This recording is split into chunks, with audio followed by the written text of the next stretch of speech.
Mūsų name dabar vyksta paruošiamieji darbai prieš tinkavimą. Jau yra išvedžioti kabeliai kištukiniams lizdams, jungikliams. Tai noriu Jums priminti, kad jeigu norite turėti elektros instaliacijos brėžinį, būtina prieš tai pasidaryti detalų baldų išdėstymo, pertvarų, santechnikos ir apšvietimo planus. Sakysite, man apšvietimo plano nereikia, išsivedžiosiu vėliau per lubas, bet dėja turiu Jūs nuvilti. Kiekvienas šviestuvas yra surištas su jungikliais, o jungikliai yra surišti su kištukiniais lizdais.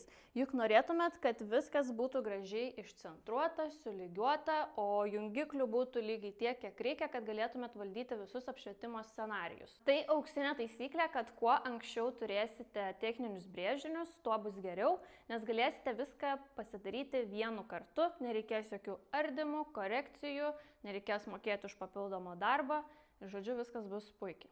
Tai jeigu Jums reikia techninių brėžinių, galite kreiptis į mane, aš juos atlieku jau daugiau nei 10 metų.